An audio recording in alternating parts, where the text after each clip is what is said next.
ಕಳೆದ ವಾರ ಆಕ್ಸಿಡೆಂಟ್ನಲ್ಲಿ ನಟಿ ಪವಿತ್ರ ಜೈರಾಮ್ ಸಾವನ್ನಪ್ಪಿದ್ರು. ಅದ್ರ ಬೆನ್ನಲ್ಲೇ ಅವರ ಸ್ನೇಹಿತ ಚಂದ್ರು ಕೂಡ ಸಾವನ್ನಪ್ಪಿದ್ದಾರೆ, ಸುಸೈಡ್ ಮಾಡ್ಕೊಂಡಿದ್ದಾರೆ.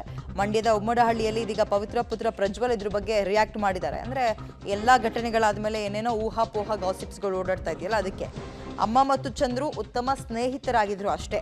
ಅವರಿಬ್ಬರ ನಡುವೆ ಯಾವುದೇ ಮದುವೆ ಮಾತುಕತೆ ಏನು ಆಗಿರಲಿಲ್ಲ. ನಮಗೂ ಕೂಡ ಅದ್ರ ಬಗ್ಗೆ ಗೊತ್ತಿಲ್ಲ. ಆಮೇಲೆ ಹೈದರಾಬಾದ್ನಲ್ಲಿ ನಮಗೆ ತೀರಾ ಹತ್ರದವರು, ಪರಿಚಯ ಅಂತಿದ್ದವರು ಇವರೊಬ್ಬರೇ, ಚಂದ್ರು ಒಬ್ಬರೇ.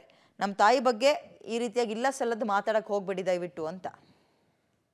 ಅಂದರೆ ಮಾಮೂಲಿ ನಮ್ಮ ಚಿಕ್ಕಮ್ಮ ನಮ್ಮ ಅಜ್ಜಿ ಎಲ್ಲ ಬಂದಿದ್ದರು ಹೈದರಾಬಾದ್ಗೆ, ಮಕ್ಕಳಿಗೆ ರಜಾ ಇದೆ ಅಂತ ಹೇಳಿ ಇದ್ದರು. ಅವ್ರು ಸ್ವಲ್ಪ ದಿನ ಇದ್ದರು, ರಜಾ ಮುಗೀತಲ್ಲ ಅವ್ರನ್ನ ರಿಟರ್ನ್ ಬಿಟ್ಟು ಬರಬೇಕಿದ್ರೆ ಅಪಘಾತ ಆಗಿರೋದು ಅಷ್ಟೇ. ಹಾಸ್ಪಿಟಲಲ್ಲಿ ಡಾಕ್ಟ್ರ್ ಹೇಳ್ತಾರೆ ಆಗಲೇ ಹೋಗ್ಬಿಟ್ಟಿದ್ದು ಅಂತ.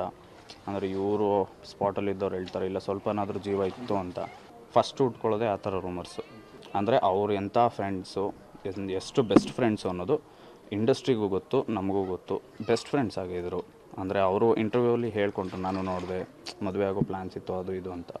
ಬಟ್ ಅಷ್ಟೊಂದು ಮಾತುಕತೆ ಅಂತೂ ಆಗಿರಲಿಲ್ಲ, ನಮಗೂ ಗೊತ್ತಿರಲಿಲ್ಲ ಅಷ್ಟೊಂದು. ದೇವರ್ ಬೆಸ್ಟ್ ಫ್ರೆಂಡ್ಸ್, ಗುಡ್ ಫ್ರೆಂಡ್ಸ್ ಆಗಿದ್ದರು ಅಷ್ಟು. ಈಗ ನಮಗೆ ಆ್ಯಕ್ಚುಲಿ ಯಾವುದು ಕಾಲ್ಸು ಬರಲಿಲ್ಲ ಅದ್ರ ಬಗ್ಗೆ. ನಮಗೂ ಶಾಕಿಂಗು. ನಾವು ನ್ಯೂಸಲ್ಲಿ ನೋಡಿದ್ಮೇಲೆ ನಮಗೂ ಗೊತ್ತಾಗಿದೆ. ಯಾಕಂದ್ರೆ ನಾವು ಇಲ್ಲಿ ಕಾರ್ಯ ಟೆನ್ಷನಲ್ಲಿದ್ವಿ.